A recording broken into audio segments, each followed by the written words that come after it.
Jai Shri Mataji. Let us all bow down to Shri Mataji, raise our Mother Kundalini, and put Bandhan.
Shri Ganesh Mantra.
Now let us listen to Shri Mataji's speech.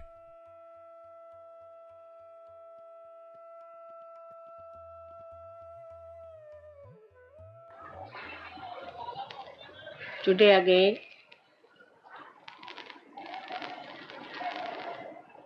I must thank Mrs. Venugopalan for singing such a beautiful song about the Devi. I was very much impressed the way Patrick told you that they are confident that they can solve any problem. That's what it has to be. That's the sign of a Sahajogi who has reached a very great height in his understanding about himself and about others.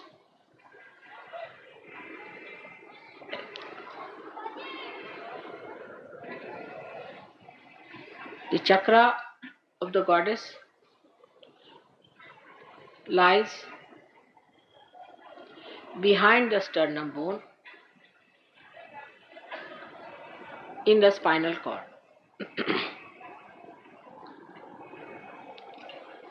This chakra is placed above the Bhavasagar, above the void, as we call it in Sahaja Yoga. And the bridge that has to be crossed by the bhaktas, by the seekers, is guarded by her. She is the one, she helps her children to come through that passage when there are negative forces trying to attack on a seeker. This chakra is placed at the back of the sternum bone, as I told you. In childhood, the antibodies are formed in the sternum bone. They are the warriors or the Sainikas of the Devi. Until the age of 12 years, they grow and multiply, and ultimately they all get distributed all over the body.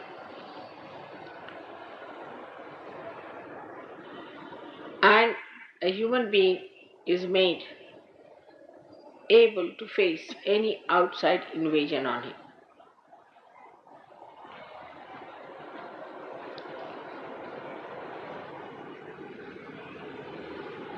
These antibodies know how to fight. They are extremely confident, and they know who are their enemies. They have all these messages built in themselves. So when the anti-God element enters into the being through any process, say through food, through words, through action, through devilish people, or black magic, these antibodies combine together, collectively fight the invaders.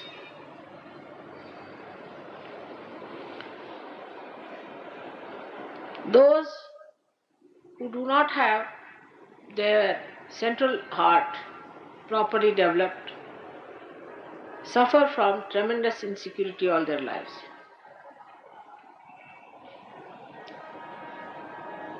When they are children, you try to control them by frightening. These children later on become extremely insecure. They are afraid of darkness, they are afraid of night, some of them are afraid of everything.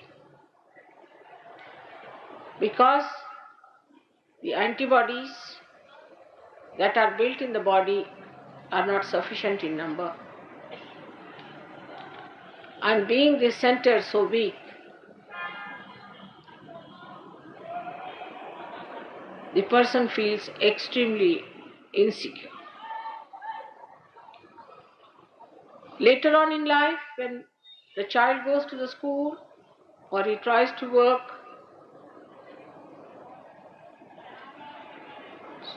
out something for the future, then also his confidence can be shaken by parents, teachers, and outside people. So it is very important to understand children who are growing. In the West, they analyze everything and try to put human beings into compartments. First, the child is a child according to them. Child has no innocence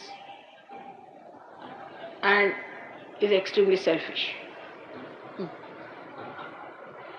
Second part is adolescence, which they think is a very arbitrary,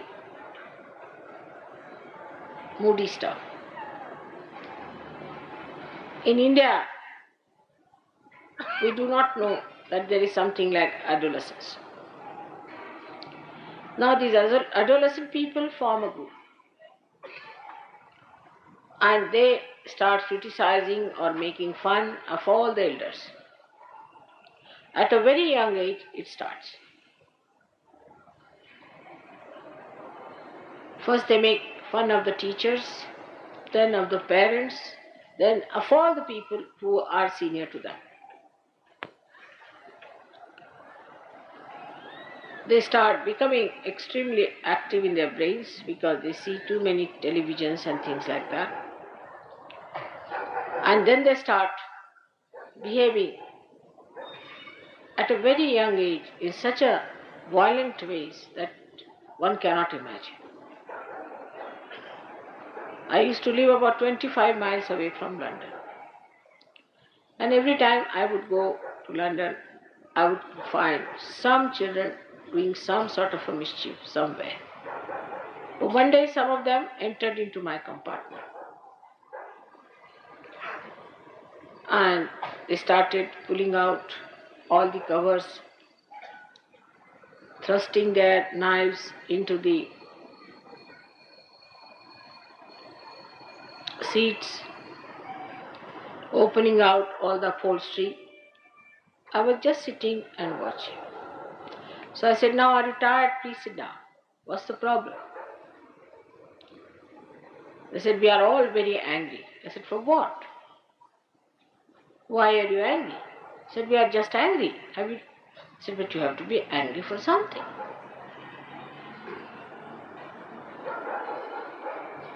They were children going to good schools, definitely wearing very good clothes. And then I had to, when the train stopped, I called the ticket collector and told him that these boys have been doing all this hooliganism in the compartment and you better look at it. And he came in and he said, "This is a common thing." And then somehow or other he took them out. But the only thing I felt about them is that all of them had their center heart catching. On the Kundalini, they are catching their center heart. But when they saw me, they sat down. They were quiet. They listened to me. I settled their center heart.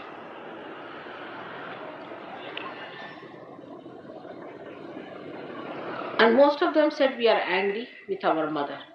Why? Because our brothers are angry. But why your brothers are angry?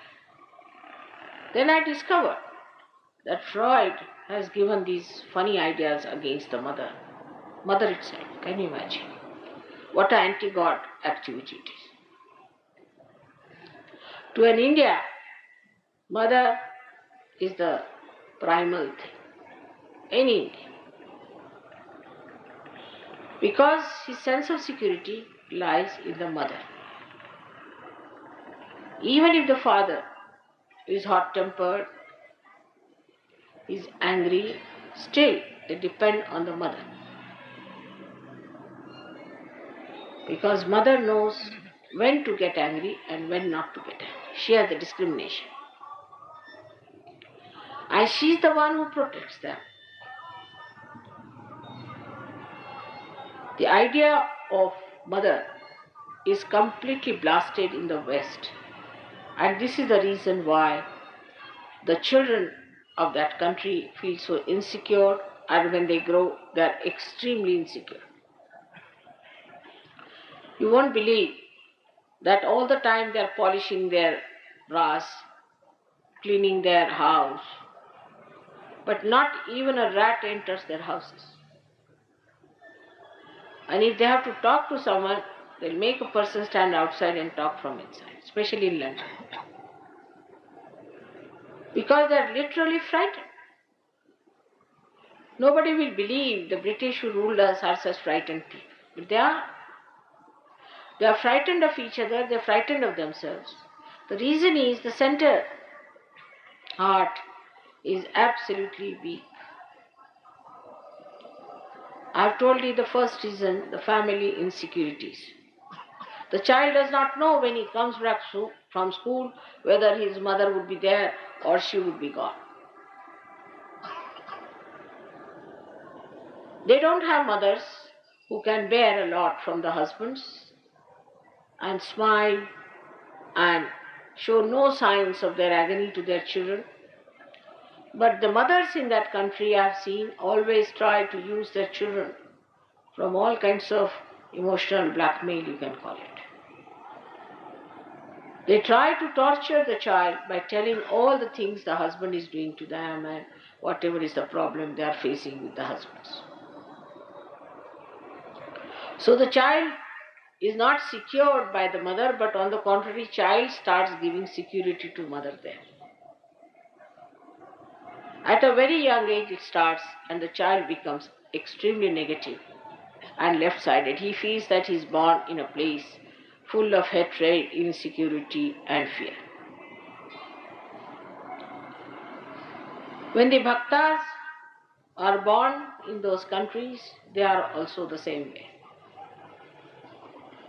Because they think if they have to go to a guru, the guru, as known so far, tortures them or extracts all the money, takes their pariksha, tests, and he sometimes leaves them high and dry on the streets.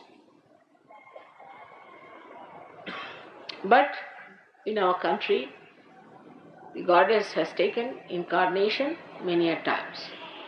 Thousands times she has taken here her birth. Whenever the bhaktas called her, when they are pestered by the negative forces, she came on this earth to save them. These things used to be just accepted by people, but never were really accepted in their hearts. People thought these are some sorts of mythological stories, that the goddess came on this earth and she tried to save the people. They could not believe that there could be a Shakti who could be born, who could fight these horrible Rakshasas and kill them and save her children, her bhaktas, from agony. It was too much. But today in Sahaja Yoga, you have seen that when Kundalini rises and stops at the center Nabhi, you have to say the mantra of Jagadamba and the Kundalini rises. That means she resides in the center heart, and when she is being worshipped, the Kundalini rises. This center has got 12 petals, but the goddess has 1,000 hands and 1,000 eyes. She has 16,000 nadis to work out her different aspects of enlightenment. But the first thing she has to do, through her generosity and kindness and compassion and patience, she has to suck in the sins, the papa vimochini, the sins of human beings. One of the sentences in Bible was, wages of fear is sin. Or you can put it the other way around, the wages of sin is fear.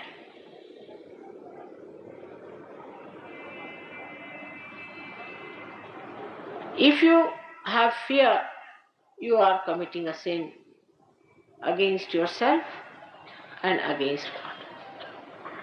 Because if Mother is Almighty and she can solve all your problems, you are under her protection, then why should you have any fear? That means you don't believe that she is that powerful.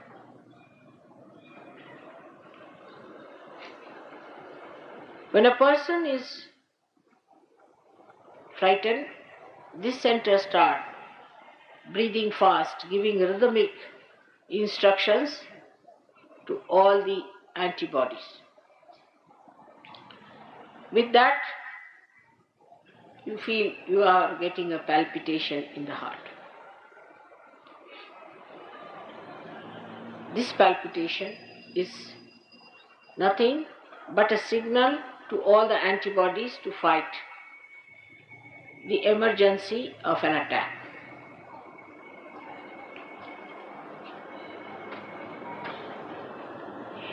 But when somebody builds up insecurity later on in life,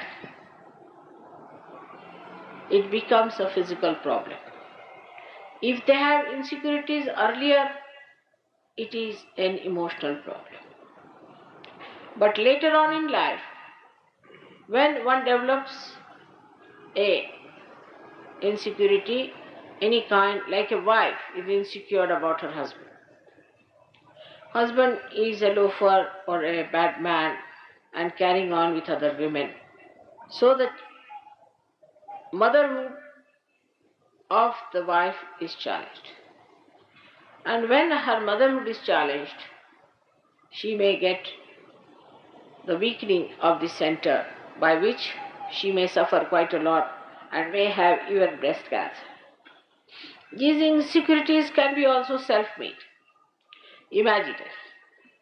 People can just think about it and build up some sort of insecurities which are of no actual existence. But such fears are very much more in the West, because the life in the West has no mooring, has no explanation. Whatever you ask them, they'll say, what's wrong? A husband will say, what's wrong in having a keep? And the wife will also say, all right, if he wants to have a keep, let him have it. In India, no woman would tolerate such a situation. She would starve, she would do everything, but she will never touch a man who has a keep.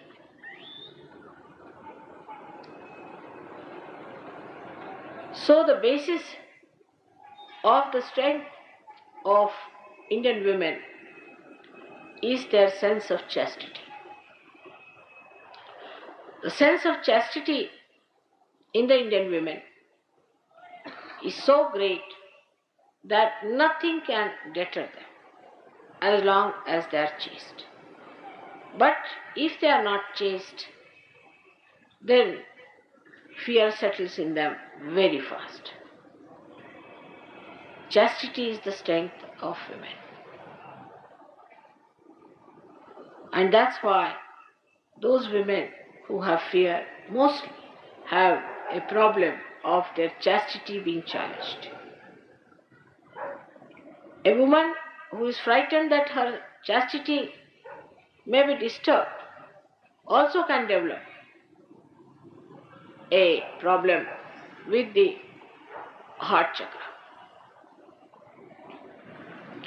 Such women can develop breast cancers, breathing troubles, and other kind of frightening diseases on the emotional level also.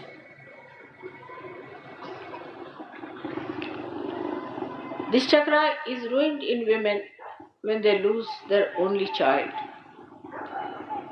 because their motherhood is finished, they feel. And that is the worst thing that can happen to a woman, if she is a woman.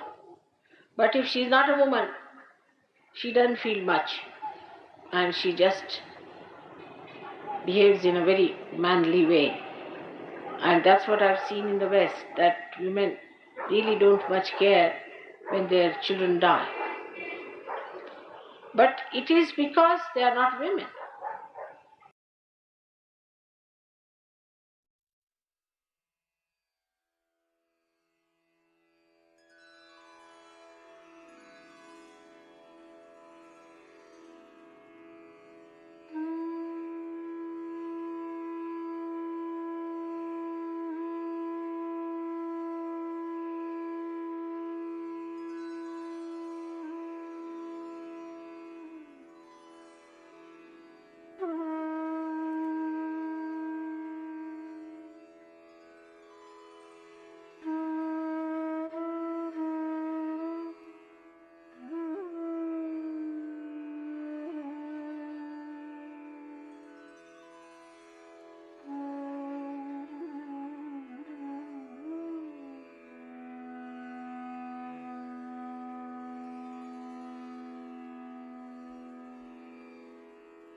Mahamantras.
नमो नमः।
Thank you, Shri Mataji,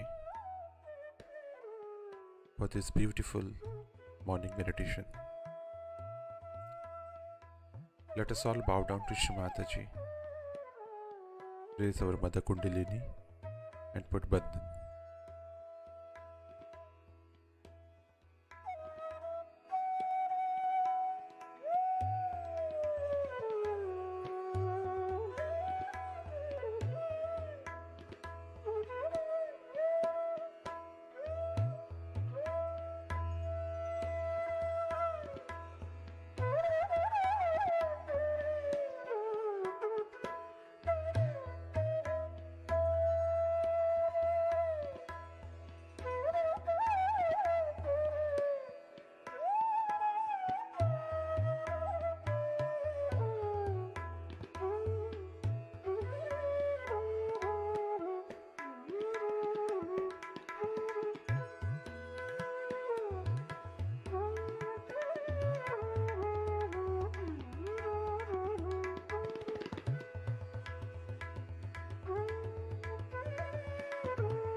We will continue again tomorrow morning, same time. Jai Shri Mataji.